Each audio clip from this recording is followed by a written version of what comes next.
están? Cantábamos la última canción pensando en que Dios ha sido bueno. En el año 155, después de Cristo, en una ciudad turca, Izmir, antiguamente se conocía como Esmirna, el pastor de la iglesia de Esmirna era arrestado básicamente porque los judíos que se oponían al cristianismo en esa época habían incitado a la autoridad romana para que básicamente lo arrestaran. Y ahí estaba Policarpo, arrestado, condenado a la hoguera.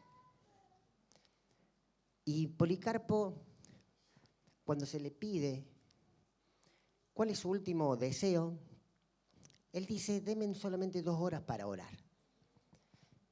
Y dice que los soldados romanos, cuando lo miraban a este hombre, conociendo el testimonio de este hombre, medio como que hasta le daba vergüenza ejecutar la pena capital. La pena capital era quemarlo en una hoguera. Entonces uno de los soldados, cuenta la historia, muchísimas gracias. Estuve orando toda la semana por esto. Uno de los soldados cuenta la historia, lo habla Policarpo y le dice: ¿por qué no le ofreces incienso al emperador? Si total, seguís creyendo en tu Dios. Y él dice: durante 86 años Dios ha sido fiel conmigo. ¿Cómo lo voy a fallar? Y murió quemado en la hoguera. Algunos dicen que como no lo mataba el fuego, lo tuvieron que traspasar. Ese era el pastor de Esmirna. Este Policarpo era el discípulo de Juan. Juan, el apóstol, el que él mismo se considera como el discípulo amado de Jesús, que escribe el Evangelio, que escribe la primera, la segunda y la tercera carta que tenemos en la Biblia, y que recibe, cuando él estaba preso por causa del Evangelio ahí en la isla de Patmos, una revelación especial del Señor Jesús, que luego va a ser plasmada en un escrito que hoy nosotros conocemos como Apocalipsis. Es un libro muy especial, Apocalipsis. Yo creo que ninguno de nosotros lo puede llegar a entender en su plenitud, muchísimas interpretaciones. Lo cierto es que el libro de Apocalipsis es revelado al apóstol Juan, estando prisioneros ahí en la isla de Patmos, y dice el capítulo 1 de Apocalipsis algo que realmente llama mucho la atención. Él estaba en el espíritu, dice, parece que estaba adorando, que a lo mejor estaba disfrutando un tiempo como el que nosotros disfrutamos. Parece ser que era el día del Señor, a lo mejor el sábado o el día domingo. Y él escucha una voz y cuando se da vuelta ve una imagen muy fuerte, que es la imagen del Señor Jesús. No sé si está puesto. La serie que le hemos dado a llamar a través de lo que el apóstol va a recibir específicamente para darle a las iglesias, le hemos titulado Recalculando. Y hoy nos toca ver una de las cartas que el Señor Jesús le revela al apóstol Juan para que se la envíe, y que yo la titulé así el mensaje: del lado de la victoria. Es la carta que el Señor Jesús le quiere enviar directamente a la iglesia de Esmirna, que años más tarde Policarpo iba a ser uno de sus pastores, uno de sus líderes. Ahora, fíjate una cosa interesante. ¿Por qué le pusimos recalculando? No sé si a vos te gusta manejar con el GPS, y no sé si sos de los que a lo mejor todavía no están tan acostumbrados a manejarse con el GPS, y cuando vas por la circunvalación y te dice que tenés que meterte en una salida, vos te pasaste y automáticamente el aparatito, ¿qué te dice? Recalculando. ¿Por qué? Porque te va a tratar de orientar a que vuelvas al camino. Y la idea de estas cartas que estamos estudiando, la idea del Señor Jesús, es que la iglesia pueda volver al camino cuando empezamos a tomar una decisión equivocada. La idea es que cuando estamos en el camino y a lo mejor no nos estamos equivocando, nos podamos mantener. Y vamos a ver que a lo largo de estas cartas este deseo del Señor Jesús de corregir el rumbo de la iglesia o de que la iglesia mantenga el rumbo que Él le imprimió, es un deseo que está en el Señor Jesús desde el capítulo 1 de Apocalipsis. Fíjate, te decía recién que en el capítulo 1, cuando Juan escucha una voz, se da vuelta, ve una imagen en persona, una visión, que era la imagen del Señor Jesús. A ver, ese es un dibujo, pero básicamente trata de representar algo que es muy especial y que lo tenemos que tener en cuenta. Dice que estaba una persona semejante al Hijo del Hombre, se da cuenta que es el Señor Jesús, glorificado, con todo el esplendor y demostrando que Él es Dios, el Todopoderoso, pero hay dos cosas que llaman la atención y que lo consideran como una especie de misterio, como algo que no lo llego a entender. Una, que el Señor Jesucristo estaba parado en medio de 7 candelabros. Si vos sos fino y contaste cuántos candelabros hay ahí. 6, falta 1. Bueno, está mal el dibujo, o a lo mejor está atrás del Señor Jesús. Pero la idea era que eran 7 candelabros. 7 candelabros y el Señor Jesús parado en el medio. Y en la mano derecha del Señor Jesús dice que había 7 estrellas. Ahora, cuando Juan ve, dice que cae como postrado en el piso. Jesús le dice, no temas. Y entonces él le va a revelar el misterio y dice así, el misterio de los candelabros y de las 7 estrellas. Y antes de empezar las cartas, el Señor Jesús les dice que los candelabros son las 7 iglesias y las estrellas son los 7 ángeles de las iglesias. A ver, ¿para nosotros nos parece fácil o no la interpretación? Sí, más o menos. A ver, las iglesias sí, se refiere a las 7 iglesias que estaban en Asia, pero que nosotros lo podemos extender, como nos lo explicaba Juani el domingo pasado, a todas las iglesias a lo largo de la historia. Hay interpretaciones de todo tipo, pero lo cierto es que la carta, esta de Esmirna, del lado de la victoria, es hoy para Canal de Vida. Es para nuestra iglesia. Entonces, lo curioso, para notar y para que nosotros lo tengamos en cuenta, es que el que se mueve en medio de la iglesia es el Señor Jesucristo. Cristo está en el centro de la iglesia. Y eso no lo podemos perder de vista nunca. Él es el Señor de la iglesia. Pero dice que en su mano había 7 estrellas que significan los 7 ángeles de las iglesias. Y a partir de ahí vos decís, ¿qué son los 7 ángeles? Y no sé.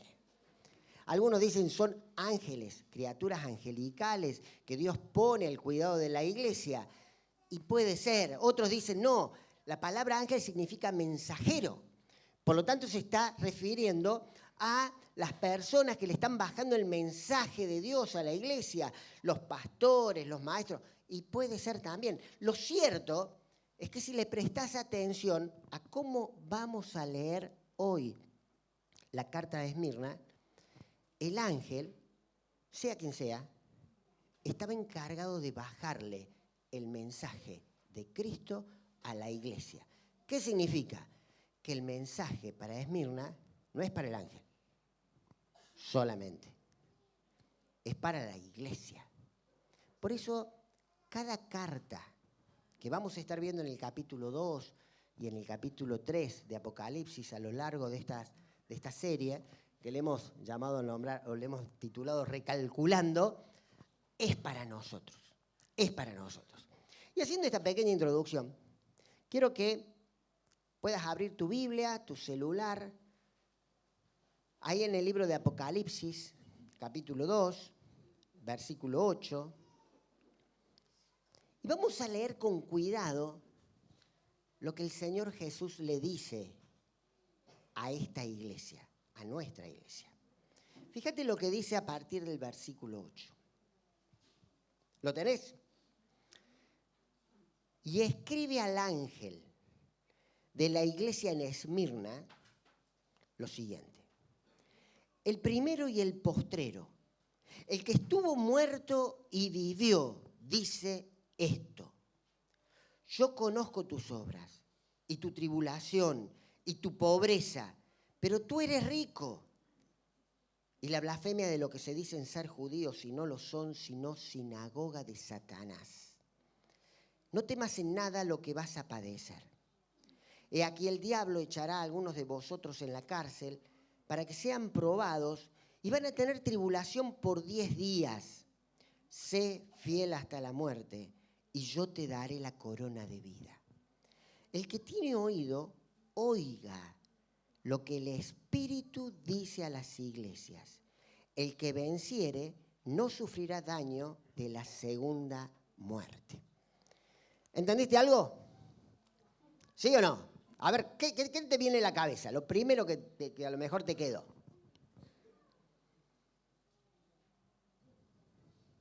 Podés espiar ahí en la Biblia, ¿eh? Sí. Escucho. ¿Cómo? Estaban viviendo en tribulación. ¿Qué más? Es una advertencia. Bien. Estaban viviendo en tribulación y la advertencia era que iba a ser peor. Ese es el mensaje, ¿eh? O sea, ¿la estaban pasando mal? Sí. Bueno, prepárate porque en 10 días la van a pasar muy mal. Estaban probados, iban a ser probados. ¿Qué más? Que sean fiel, bien. Cosas que le pide, que sea fiel. Que no tengan miedo, que no teman. ¿Qué más le dice?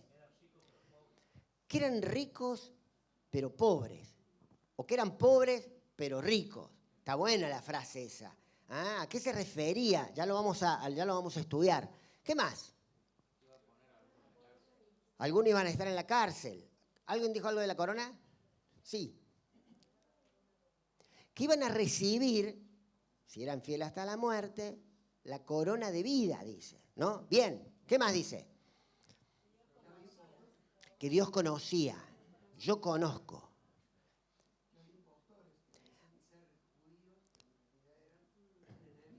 Bien, es dura esa parte. Fíjate que hay un montón de cosas que le dice a la iglesia de Esmirna, pero que es importante que tengamos en cuenta, no solamente para esta carta, sino para todas.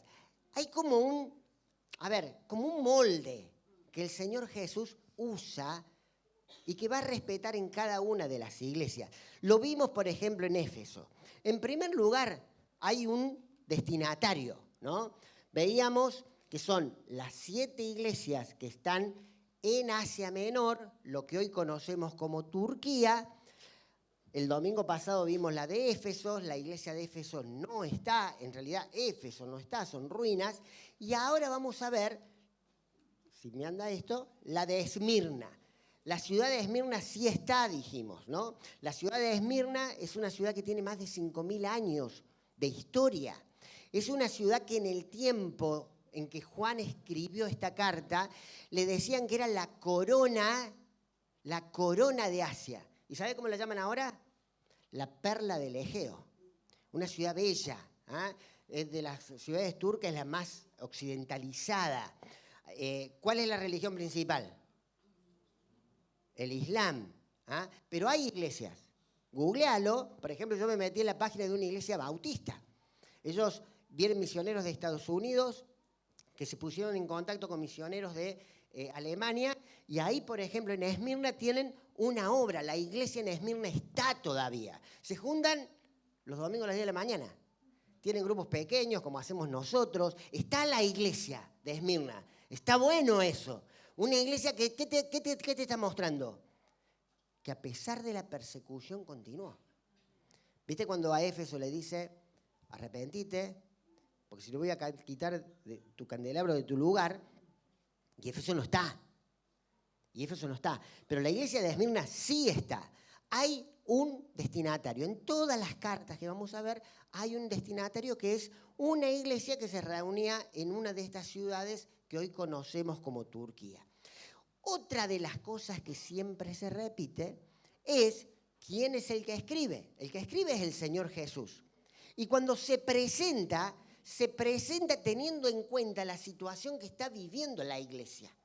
A ver, cuando el Señor Jesús se presenta acá en la carta, dice que Él es el primero y el postrero. ¿Qué significa? Bien, re original. ¿Pero qué significa ser el primero y el último? El eterno. Él está desde antes de la creación del mundo, porque Él no fue creado, y está hasta toda la eternidad. Ahora, fíjate una cosa. Le está diciendo el Eterno a una iglesia sufriente que ellos van a sufrir un periodo de tiempo. Las pruebas son temporales. Y esto lo tenemos que entender. El Hijo de Dios tiene proyección eterna. Y lo que sufrimos por acá es temporal. Porque fíjate que dice, van a sufrir, ¿están sufriendo? Sí, van a sufrir más. ¿Por cuánto? 10 días. Después vamos a hablar de lo que son los 10 días, pero temporal. Y lo dice un Dios eterno. Y fíjate lo que dice. Se presenta como el que estuvo muerto y vivió. ¿Quién es el único que estuvo muerto? Y ahí la palabra vivió es, y volvió a tomar la vida. Resucitó por su propio poder. Solamente Jesucristo. ¿Y se lo dice a quién? A una iglesia que está pasando una persecución y que se los invita a ser fiel hasta la muerte. ¿Por qué? Porque lo que está mostrando es estas dos cosas. Cristo nos da permanencia, pero Él también nos dio el ejemplo de cómo sufrió, pero que a su vez tenemos asegurado la vida. Por lo tanto, cuando Cristo se presenta en las cartas, está pensando en presentarse como aquel Dios que suple lo que nosotros estamos necesitando. Y nosotros como iglesia necesitamos suplir nuestras necesidades en Cristo. En Cristo. Tenemos que aprender que Cristo es todo suficiente para satisfacer las necesidades que nosotros tenemos. Solamente Él. Si yo vengo esperando que me suplan la necesidad otro que no sea Cristo, vamos a quedar desilusionados. Ahora, otra de las estructuras que tienen todas las cartas es una palabra que nos decía acá Marcela. En todas se repite lo mismo. Cristo le dice a la iglesia, yo conozco. Pues hay que esa palabra conocer es cuando vos percibís algo. Viste que hay muchas personas que perciben, pero básicamente confiando, digamos, en su buen criterio, le pueden errar o no.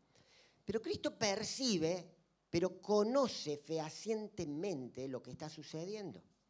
A ver, Cristo sabe exactamente porque Él es omnisciente. ¿Qué significa eso? Que todo lo sabe. Todo lo sabe. Sabe lo que pensás, sabe lo que sentís, sabe lo que necesitas y lo que no necesitas. Sabe tu pasado y sabe tu futuro. Sabe absolutamente todo, pero a su vez es un Dios que está percibiendo, que está viendo. No está haciéndose el desentendido. Dios, cuando dice yo conozco, realmente, tomalo con toda la letra, te conoce tal cual sos. No podemos ocultar nada delante de Dios. Vos sabés que el enemigo, Satanás, no es omnisciente, no sabe todo. Pero sí conoce por percepción, calcula, ve, experiencia. Por ejemplo, lo que vos pensás, ¿lo conoce el enemigo? No, porque no tiene la capacidad para leer tu mente. Pero Dios sí puede ver lo que estás pensando y lo que estás sintiendo y aquellas cosas que a lo mejor te han marcado y que están generando heridas en tu vida y que no las querés largar, las conoce a la perfección, las ve y le interesa. Ahora, cuando empieza a hablar, a diferencia de lo que veíamos en la iglesia de Éfeso, que empezó a ver un montón de cosas buenas y le marcó algunas cosas que no estaban bien, acá cuando le empieza a marcar cosas de las cosas que conoce, dice, yo conozco tus obras. No le reprocha las obras. Pareciera ser que esta iglesia era bastante obediente a las cosas de Dios. ¿Que era perfecta? No, no era perfecta. Había cosas que no estaban bien y que el Señor Jesús también lo conocía. Vos sabés que el otro día nos juntamos con un hermano que nos hacía el siguiente comentario, ¿no? Hay una hermana de la iglesia, una mujer, que antes de terminar la reunión se levanta y se va. ¿A dónde se va? Nadie la ve. Hasta que este hermano un día la vio. Va al baño, junta las bolsitas con los papeles que nosotros ensuciamos, las saca todas, las pone en una bolsa, los lleva a la basura, después viene y se sienta. Y decía esta hermana, escucha, Nadie lo ve, pero Dios lo ve. Y vos decís, wow, qué obra. Y a lo mejor vos lo haces, y muchas de las cosas que hacemos no las hacemos para que lo vea la gente. Ni siquiera lo hacemos para que lo vea Dios y nos diga, qué bien lo que estás haciendo. Lo hacemos porque es parte de nuestra experiencia de haber conocido a Cristo y que nuestra vida va cambiando. Y por ahí creemos que muchas cosas aún simples no son vistas por nadie. Y Dios dice, yo conozco. Yo conozco lo que haces. Yo lo veo. ¿Vos sabés que no hay reproche en esta iglesia? A lo mejor Dios, si nos mira a nosotros, va a decir, che, yo conozco lo que ustedes hacen. Desde que sacan la bolsita, pero también veo el que está jugando con el celular en la reunión. También veo el que viene acá y dice que ama y a lo mejor en la casa es un desastre. A ver, todas las cosas están desnudas delante de un Dios que lo ve absolutamente todo. Después dice, yo conozco tu tribulación. Tribulación es sufrimiento. A ver, era una iglesia que era perseguida, ¿por qué? Por creer en Cristo. Ahora, vamos a entender más la tribulación que ellos estaban sufriendo, que era la oposición básicamente desde el aspecto económico como desde el aspecto religioso, cuando entendamos un poco el contexto de Esmirna.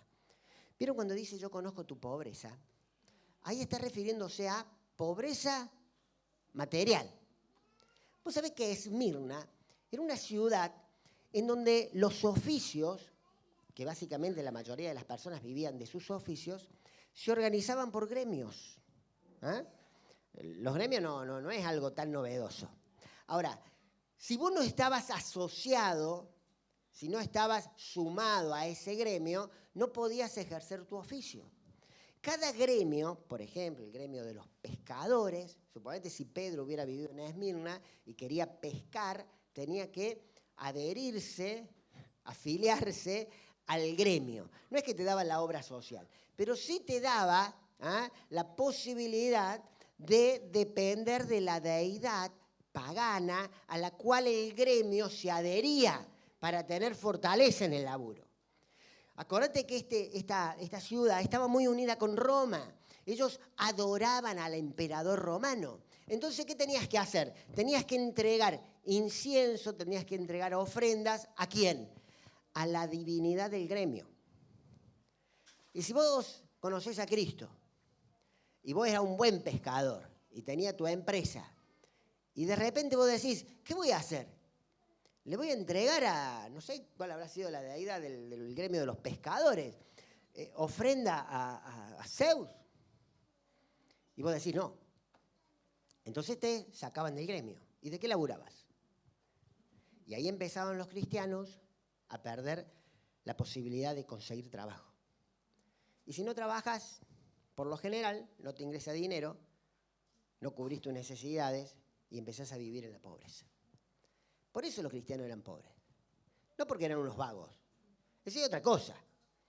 Pero acá eran personas que trabajaron, ahora les costaba conseguir el recurso porque iba en contra del Dios en el cual ellos habían depositado su fe.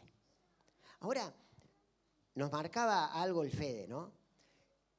Le dice aquel Señor Jesús, conozco tu pobreza, y le pone entre paréntesis, pero tú eres rico. ¿Rico en qué? Si no tenían que comer. ¿Rico en qué? Si tus redes las tenías ahí oxidadas porque no podías ir a pescar. ¿Rico en qué? Y alguno dirá, espiritualmente rico. Y hay riqueza espiritual.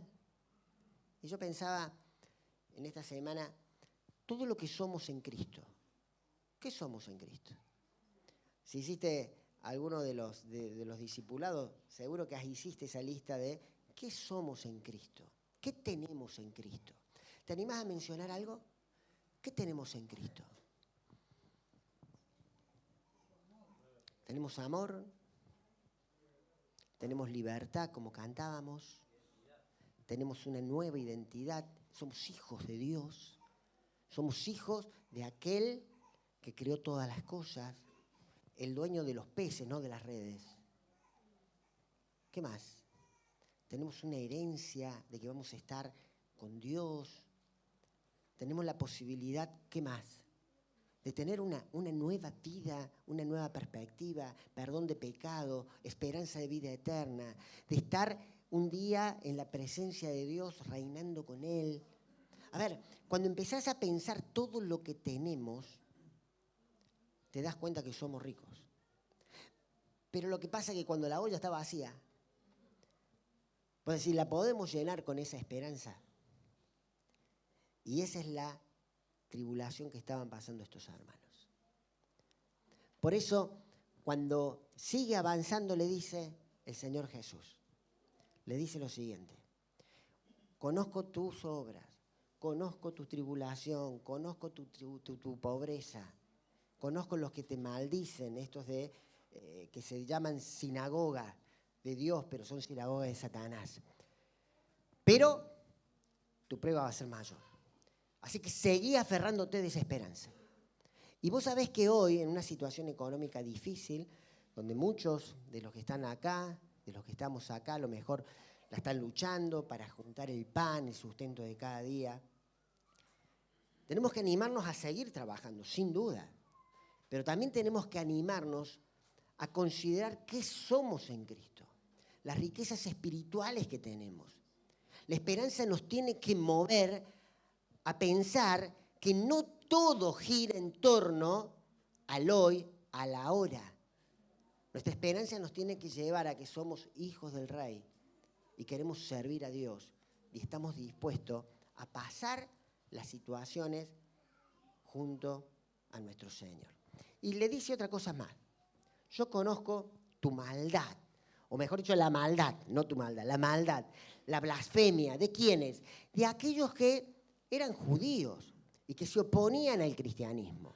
Fíjate que les llama de una forma muy, muy particular. Les dice, son sinagoga de Satanás. Vos sabés que pareciera como hasta algo contradictorio, porque la sinagoga para los judíos era el lugar que ellos habían separado fuera de Jerusalén para juntarse, para estudiar las Escrituras, que nos hablan de Dios y que nos apuntan a Jesús.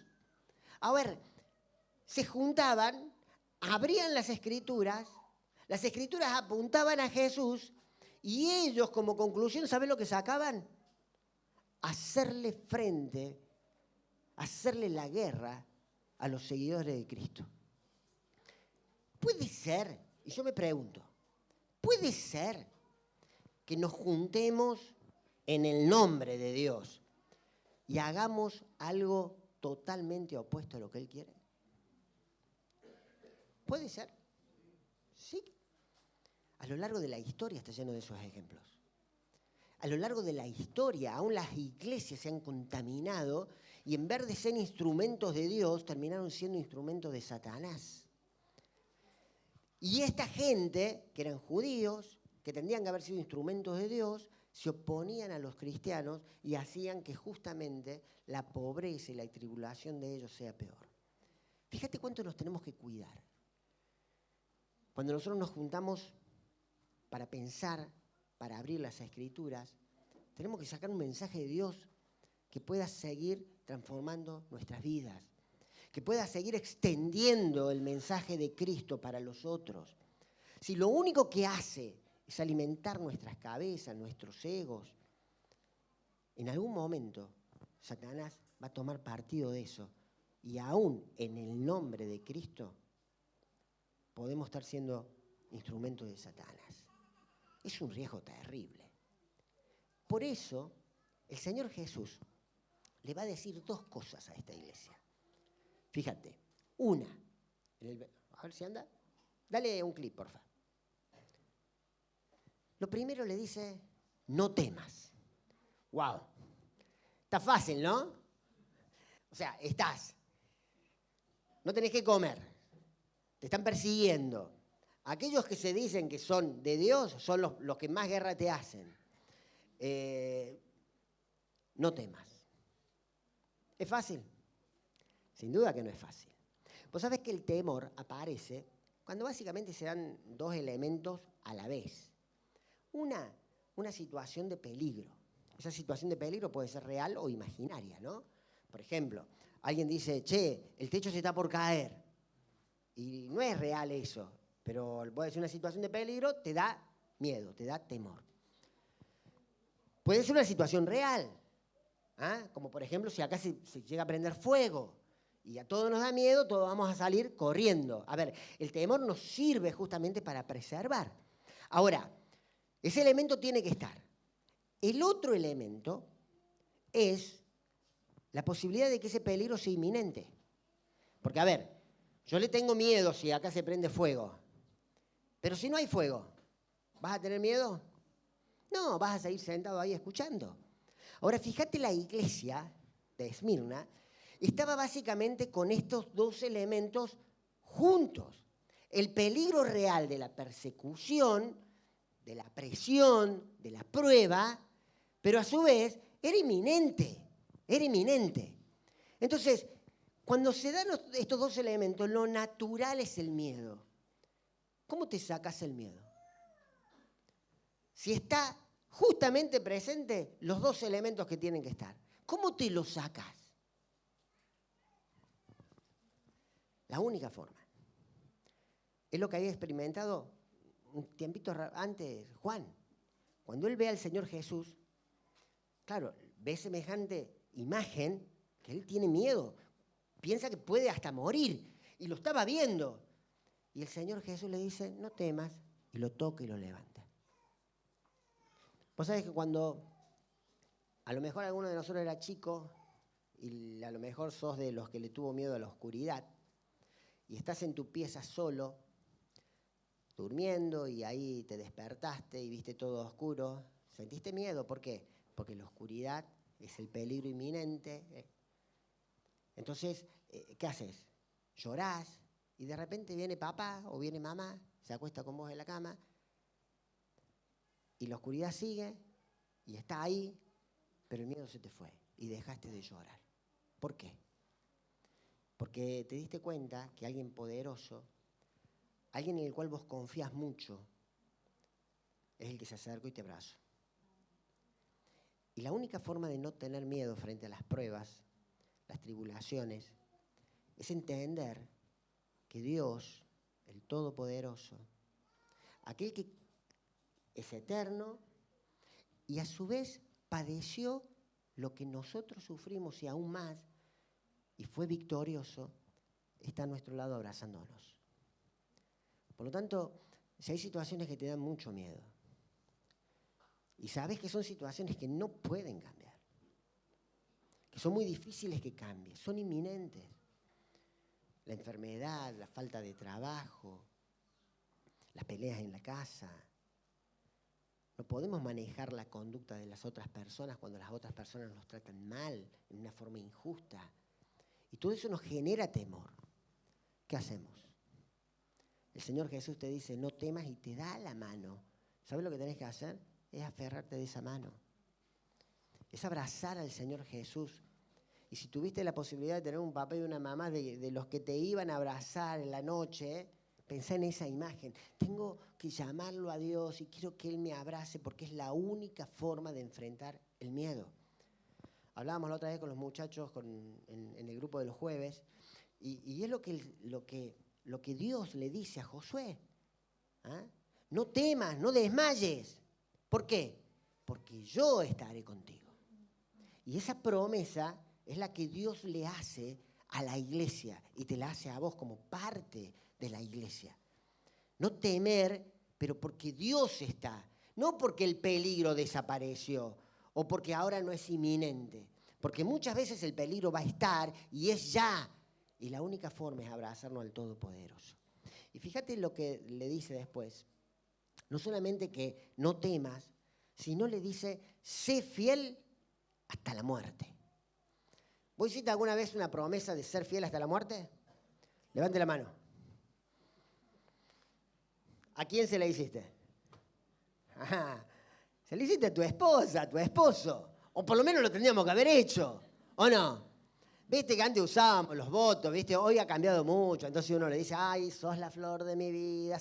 Y aquellas promesas que son pesadas. Che, te voy a ser fiel hasta la muerte. Por ahí no la hacemos, la cambiamos básicamente por palabras bonitas. Pero cuando yo me casé, por ejemplo, con Eva, yo le dije, hasta en los votos, que iba a ser fiel. ¿Hasta cuándo? Hasta la muerte de alguno de los dos. ¿Ah? Fiel hasta la muerte. ¿Y qué significa ser fiel? A ver, yo soy esposo, ¿qué espero de ella? Y básicamente que no me traicione, ¿o no? Que no parezca alguien a lo mejor más fachero y se vaya con él. O sea, que no me traicione. A ver, la fidelidad tiene que ver con eso, con la no traición. ¿Podemos traicionar a Cristo? ¿Nos podemos ir con otro? Muchas veces a lo mejor si no lo llegamos a conocer del todo, sí. Pero también la fidelidad no tiene que ver solamente con la no traición, sino tiene que ver con el no abandonar. Porque si ante una situación de conflicto, de tribulación que estamos viviendo en el matrimonio, yo me voy, aunque no me vaya con otra, ¿soy fiel? No soy fiel a mi promesa. Por eso la fidelidad es no traición, es no traicionar a Dios, pero también tiene que ver con esto de no abandonar lo que creemos. A ver, necesitamos afianzarnos en lo que creemos, en donde depositamos nuestra fe, en el Señor Jesús. Y acá dice algo, que creo que lo había mencionado la Mica, que es muy interesante tenerlo, y que por ahí está bueno también que lo entendamos. Dice, el que es fiel hasta la muerte, recibirá. ¿Qué cosa? La corona de la vida.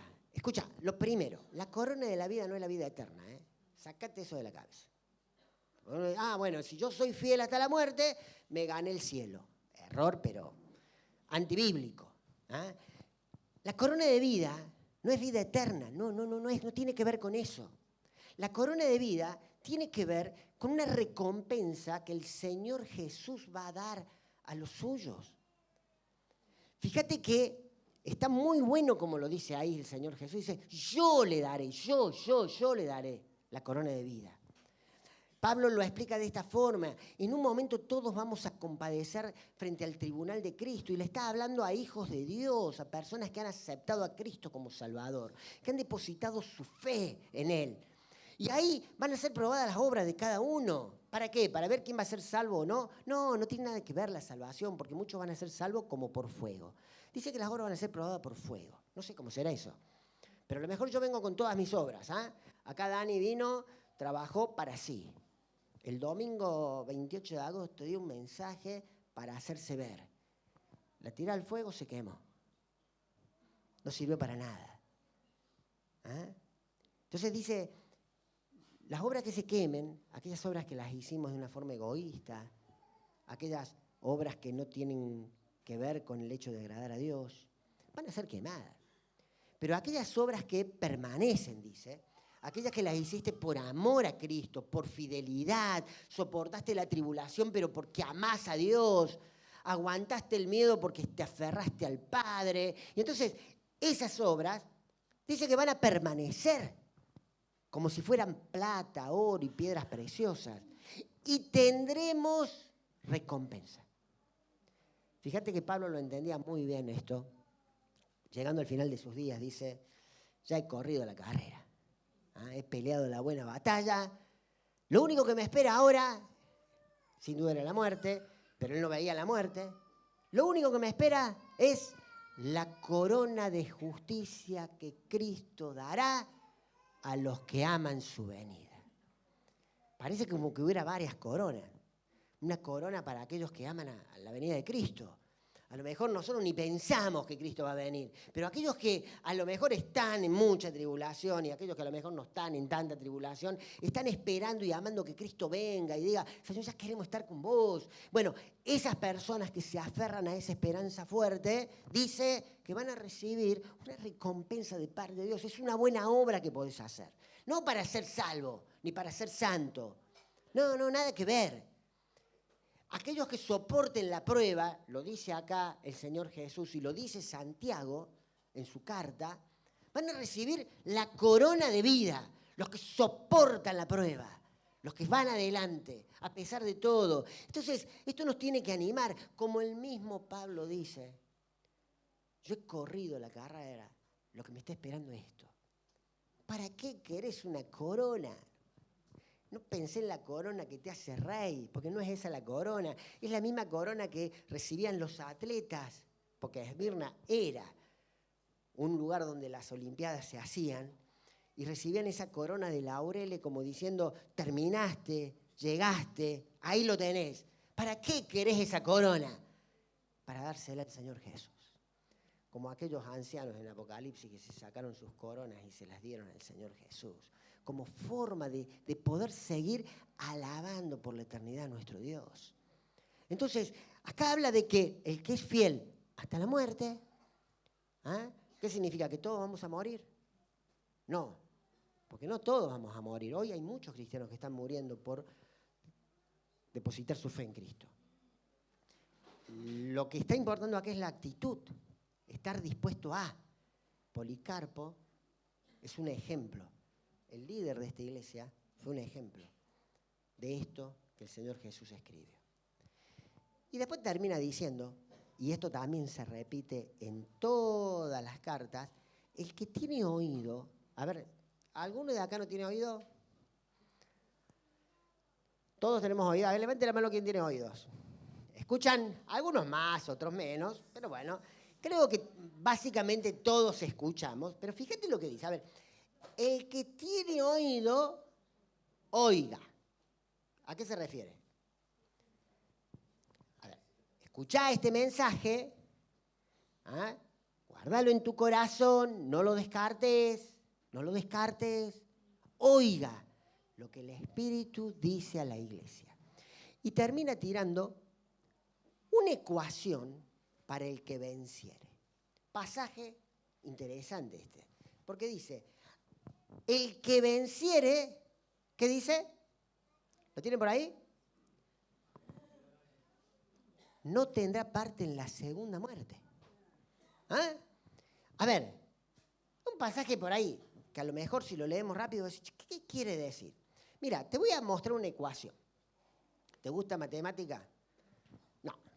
Esto no sé si sería matemática, lógica, bueno, no sé, pero fíjate esta frase, a ver si la podemos llegar a entender. El que nace una vez, muere dos veces. Y esto es una verdad bíblica, escucha. El que nace una vez, muere dos veces. El que nace dos veces, muere una vez. ¿Lo entendés? No. ¿Sí? Lo primero que tenemos que hacer es pensar lo siguiente. Que si la Biblia habla de que hay dos muertes, y está hablando acá de la segunda muerte, quiere decir que hay una primera. Hay una primera muerte y una segunda muerte. Ahora, la Biblia también habla de que hay un nacimiento y dos nacimientos. ¿Qué significa la primera muerte? A ver, fíjate, muerte por lo general lo entendemos rápido cuando vamos a un velorio. ¿Ah? Creo que todos hemos pasado por una situación donde hemos tenido un familiar querido, donde hemos estado en un velorio. A mí siempre me llama la atención, desde la primera vez que fui a un velorio que fue, me acuerdo, el papá de una compañera de la primaria, no lo podía creer. La persona ahí fija, yo lo conocí al hombre, no se mueve, inmóvil, lo veo, es él, pero no es él. Rápidamente ahí, y ya por la costumbre nosotros lo tomamos como algo natural, hay una parte material que la estoy viendo, pero hay una parte inmaterial, eso que está adentro nuestro, que nos hace hablar, que nos hace mover, que nos hace sentir, que es como que le da movimiento a esta estructura material que no está. No está, vos lo ves, no está. Entonces lo primero, esto lo aprendemos desde el gol, anda, explícalo, no lo explicás, pero la experiencia nos pega el cachetazo cada vez que vemos la muerte o estamos frente a la muerte, que nos dice que la muerte es separación. Hay una parte material y una parte inmaterial. Anda que los médicos, la ciencia explica la parte inmaterial.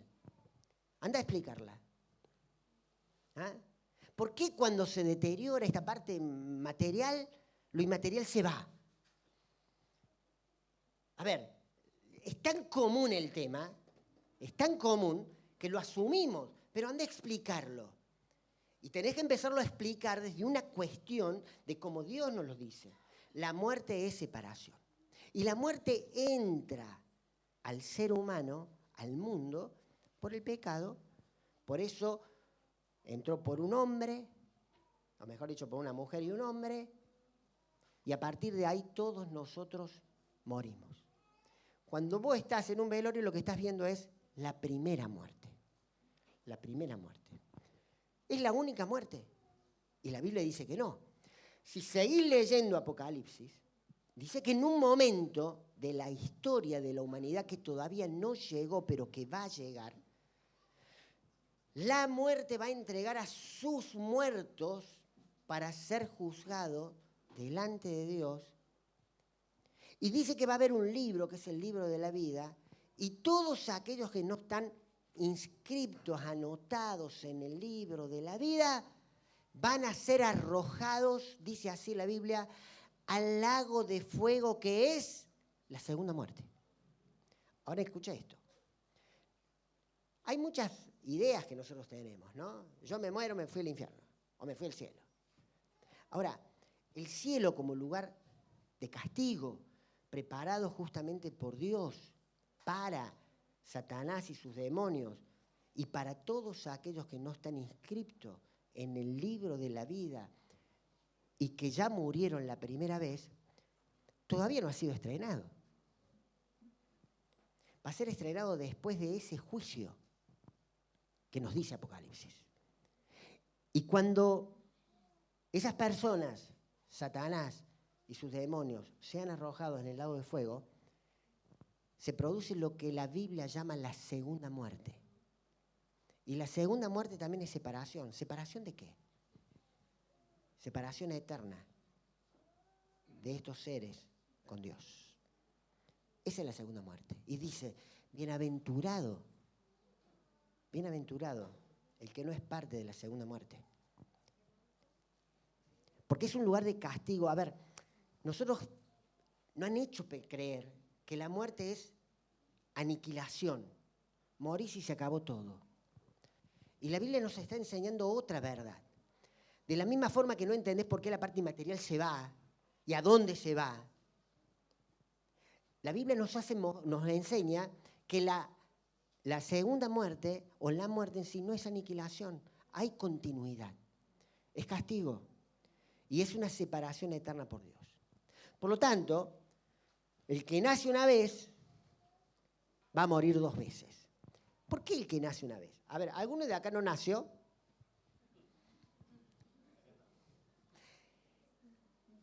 Sí. Sí. Hay una señora que está embarazada y que va a nacer. Pero en realidad, todos nosotros pasamos por el proceso del nacimiento físico. Pero la Biblia también nos habla de un segundo nacimiento. Cuando nosotros nacemos con ese nacimiento físico, venimos arrastrando esto que todos arrastramos, que es esta inclinación hacia el mal, lo que es el pecado, lo que nos separa de Dios. Es como que, en palabras de Efesios, nacemos como espiritualmente muertos y es necesario que sea Dios el que nos dé vida. Cuando un religioso le pregunta al Señor Jesús, a ver, ¿cómo es esto de que yo puedo entrar al reino de Dios? Y Jesús le dice, tenés que nacer de nuevo. ¿Cómo es esto de nacer de nuevo? Nacer de nuevo es tener un encuentro personal con Cristo.